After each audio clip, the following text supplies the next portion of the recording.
Hey guys, Brian Karp, Sales Giant here. I'm gonna tell you a story when I was 18 years old and I made $1,500 in one night and I wasn't a drug dealer. So guys, I'm Brian Karp, I'm a sales giant. I am Long Island's #1 real estate agent. And I had this YouTube channel to teach you guys some of the life hacks that I've been able to figure out in my almost 20 years of being an entrepreneur and a real estate guru. So I'm gonna bring it back to when I was 18 years old. I started working at a bar. At 18, I had the realization that I hated going out at night with my friends and spending money, right? I was always giving the bartender money, the bouncer money to get in the bar, right? The DJ money. And I just felt like I still wanted to go out and hang out, but I didn't want to spend money anymore. And what ended up happening was I hung out at the bars at about 18 years old, and I looked at the guys, the big muscular guys at the front door, and I said, hey, what do you guys do? And they said, oh, we're the bouncer, we're the security guys to make sure that everything goes well tonight and there's no fights or problems. And I said, well, what are you guys making a night? And they told me they were making $100 a night. And I said, wait, I could stay here, I could hang out with my friends, I could potentially meet women. I actually met Jessica at a bar. We knew each other already, but she used to come visit me at the bar. That's a whole nother story. I said, this is great. So I reached out to the owner and I got a job as a bouncer making $100 a night. And then there was these guys walking around with these buckets over their shoulders. And I said, what's your job? And they said, oh, we're bar backs. I said, oh, bar backs? And they were cleaning up all the cups and the empty beer bottles and even picking up cigarettes off the floor. And I said, how much are you guys making a night? And they said, well, sometimes between $200 and even $300. I said, wait, for the same amount of time that I'm standing there looking tough, making $100, I could walk around with a pail and be behind the bar and potentially make $300? So I signed up for that. After that, I started to see these bartenders and I said, guys, how much are you guys making a night? And they said, well, on a bad night, we make $300, $400, but on a good night, we can make $500, $600, $700. And that's kind of how I got into the bar business, because I wanted to still be social at 18, 19, 20 years old, but I no longer wanted to spend money or waste money being at the bar. But the whole reason I'm telling you guys this story was I was just out with my family. We went to visit my nephew who plays college lacrosse, and we were driving through the city and we ended up stopping at this beautiful Italian restaurant. It was early, it was probably about 3:30, right before the early birds come for their Sunday dinners. And we sit in the back of this restaurant, and there's only one waiter there. And there's probably 3 or 4 tables.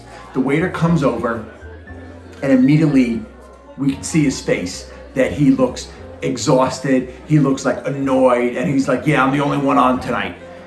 And I was like, oh my God, if that was me, I would be like, yes, this is unbelievable. I don't have to split my tips with anyone else. I don't have to share what I'm gonna make that night. And he did a decent job serving us, but he was overwhelmed filling the water up. He was overwhelmed when we wanted extra slices of pizza or we wanted a new bread basket. And it brought me back to a story when I was in the bar business.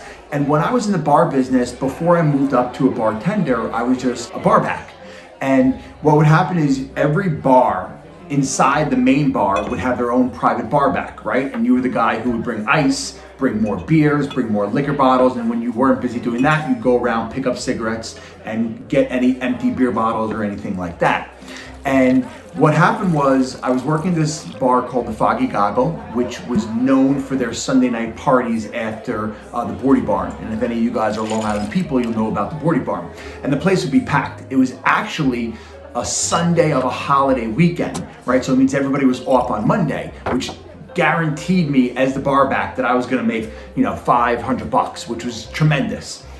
I ended up getting in there, usually we got there about 4 hours early. I get in there and I start icing down my bar, bringing beers, cleaning the bar, getting it all set up. Super excited to have a Sunday night that I'm potentially gonna make, $400 or $500 as an 18-year-old kid and cash. And you guys would have to audit my tax returns to see if I declared the money back then.